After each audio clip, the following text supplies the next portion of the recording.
লাগিবই মমতাগুৰি সমষ্টি লাগিবই মমতাগুৰি সমষ্টি লাগিবই লাগিবই লাগিবই লাগিবই লাগিবই আমাৰ দাবী ৰাজ্য দাবী মমতাগুৰি সমষ্টি লাগিবই दिनैनि हाबाफारिनि गेजेरजों जोङो मा खालामनो सानो इलेक्शन कमिशना रिसेंटलि जि आसामनि समस्तिफोरखौ गोदानै दाफुंनायनि जि नटिफिकेशन होबाय बेखौ नुनानै जोङो बीपीएफ दोलोआ जोंनि बीटीसी एरियानि एसेम्बली कन्स्टिट्युएन्सि आरो पार्लियामेन्टारि जानांगौ समस्तिफोरखौ जों नायबिजिरनानै जोंनि रिएक्शनखौ जोङो देखायदों जोंनि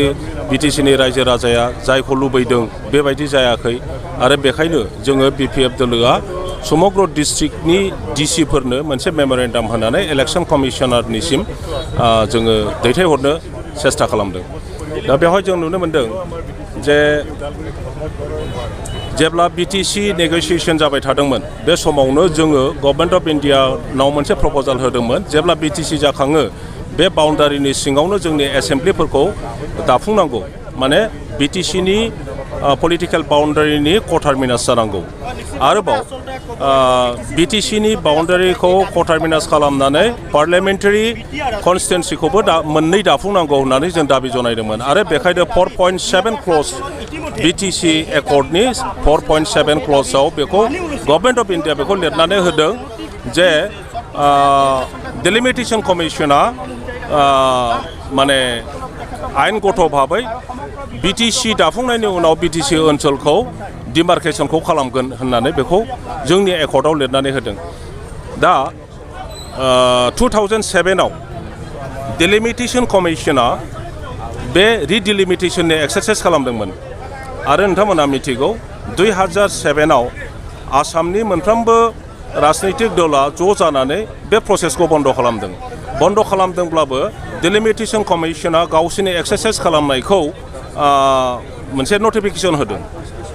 ड्राफ्ट नटिफिकेशन होदों आरो बे ड्राफ्ट नटिफिकेशनाव क'क्राझार लक'सभा समष्टि आरो उदालगुरि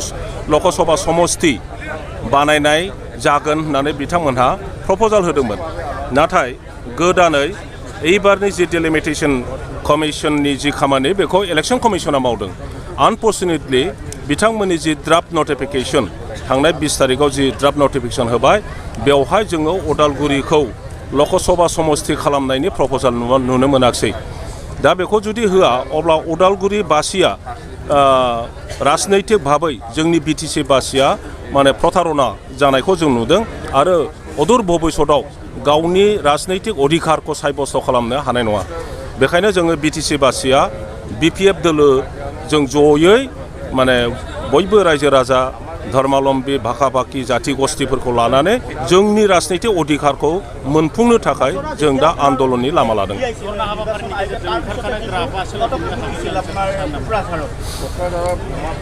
बिथांमोनहा इलेक्शन कमिशना बुंदों जे फैगौ 11 जुलाइसिम जिखुनु दल संगठन आरो व्यक्तिफ्रा माबाफोर बुंनांगौ दङब्ला बेखौ कमप्लेन हिसाबै बा मा बुंनांगौ बेखौ बुंनो हागोन बेखायनो जोङो बीपीएफ दोलोआ बीटीसी ओनसोलनि one of the most रेसपन्सिबल political party ओंखायनो जोङो रायजो राजानि मोननांगौखौ आदाय खालामनाया जोंनि दायित्व रायजो राजानि अधिकारखौ बिख'नानै होनाया जोंनि दायित्व हिसाबै जोंनि बीटीसी बासिया जि सिन्था खालामदों लुबैदों जे उदालगुरिया मोनसे निजा बबियाखै पार्लियामेन्टारि समष्टि जानांगौ बे खोथाखौनो जोङो इलेक्शन कमिशननिसिम बुंनो सेस्था खालामदों राजनैतिक भाबै अर्थनैतिक भाबै सामाजिक भाबै प्रतारना खालामबोदों आरो बेनि थाखायनो आसामाव ट्राइबेल मानसिफोरनि आपराइजिं आन्दोलन बिथांमोना जेब्लानो चेतना फैदों अब्लानो बाहाय माने संग्राममुखि जादों आरो बे संग्राममुखि जानायनि उनावसो ट्राइबेल मानसिफ्रा गावसोरनि अधिकारखौ एसे मोनदों आरो जों बर'फ्राबो गोबां मानसि थैनायनि उनावहाय बे बीटीसी दाफुंनानै बीटीसीनि दारै जि राजनैतिक अधिकार जि अर्थनैतिक अधिकार जि शिक्षानि अधिकार जि साংবিधानिक अधिकार जि गणतान्त्रिक अधिकार जि सामाजिक अधिकार जों बेखौ एसेब्लाबो मोनदोंमोन दा लासै बिटिसिनि बे मोनखानाय अधिकारफोरखौ लासैनो फोजोबगासिनो दं बेखौ नोंथांमोना बयबो नुगौ दा बेखायनो बिटिसिखौ जुदि फोथांना दोननांगौ आरो बिटिसि बासिया जुदि गावनि राजनैतिक अधिकारखौ लानानै साংবিधानिक अधिकारखौ लानानै गणतान्त्रिक अधिकारखौ लानानै गावनि अर्थनैतिक उन्नयन सामाजिक उन्नयन शिक्षायाव उन्नयन खालामनायनि बेबस्था लुबैदोंब्ला अब्ला जोङो बयबो राजनैतिक भाबै खौसे जानानै जायहा जोंखौ प्रतारना खालामदों जोंनि अधिकारखौ जायफ्रा सेख'नानै लांदों बिनि एगेन्स्टै जों गसंथानो हानांगोन।